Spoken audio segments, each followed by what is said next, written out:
Nico's read this here, mentorsapproach.com. Today's question is a good one. It's a business-to-business question. And the person goes not to a lot of detail, but it's really overall, hey, I got your book, now what? So here we go. Hi, Nico's. Great work on the book. Way more information than I expected. It was a blueprint, but when I was making it and I wanted to do something that was really quick, I couldn't. I needed to put more into it. So thank you very much for your feedback. As such, I'm confused on how to break down my idea. It's a business-to-business app where we have targeted the businesses, yet don't see we don't see the results. How would you apply your teaching to this? Well, you're looking at it from perspective and how do I say this? Business to business is not that different than business to consumer. There's a difference, clearly, and you have to do different approaches, clearly. However, it's not that big of a difference. What we really want to focus on is who is your niche market and how do we go after them. So I'll give you an example of, I'll be referencing these guys again and again, but just look at an example of Xero. Okay, Xero. I'll put their link below so you can take a look at them. Xero is an accounting software that they have their own app and this and that, but they make business easy. It's a program that makes business easy. Your app is servicing a similar business need.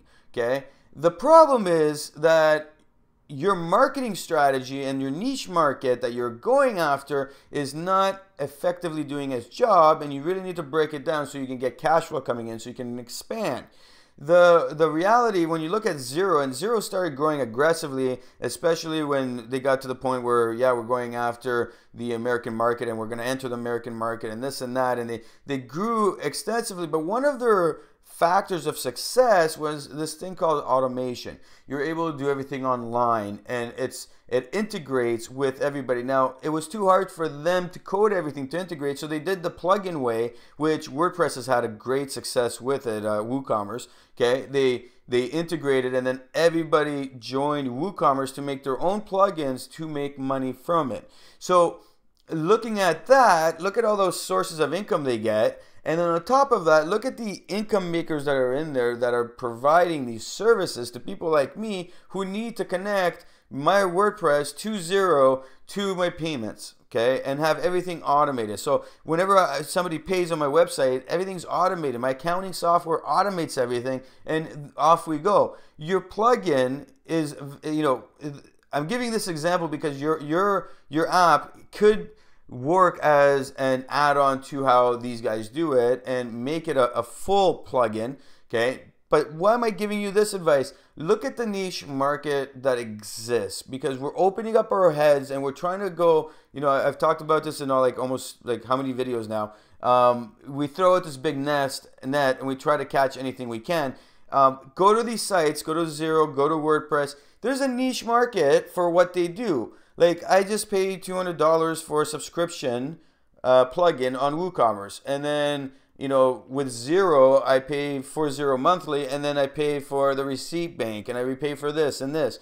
You know, Receipt Bank, for instance, makes a lot of money, and all they do is that one service, and they do it well, and they started growing by the integration of Xero, and then expanding to QuickBooks and everything else, because at the end of the day, there's money sources everywhere.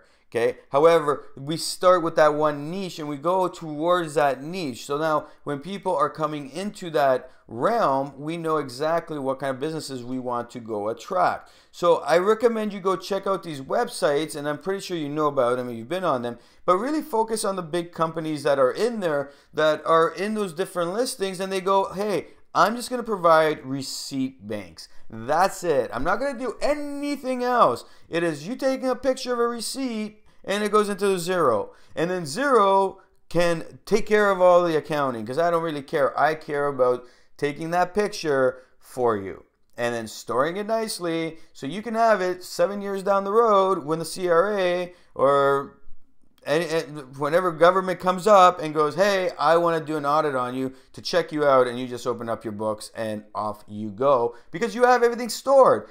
Why would you not want to pay the money for that? And this is why they're growing. Now, your product can do something similar, but again, you're casting out this big net, you're wasting your money doing it.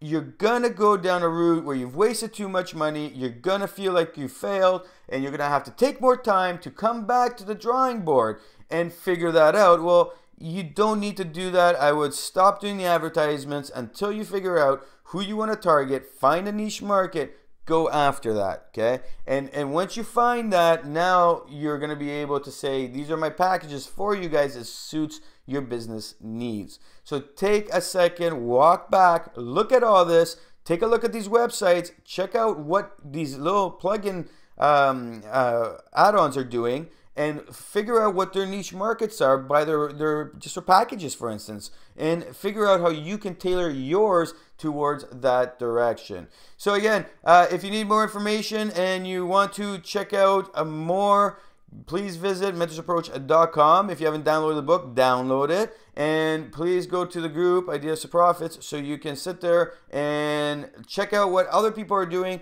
see what they're saying, and then ask your questions to get feedback from everybody in the group. And this will really help you. It really help launch your idea in a better direction if it's not already moving towards there. Nico's Rentas, mentorsapproach.com.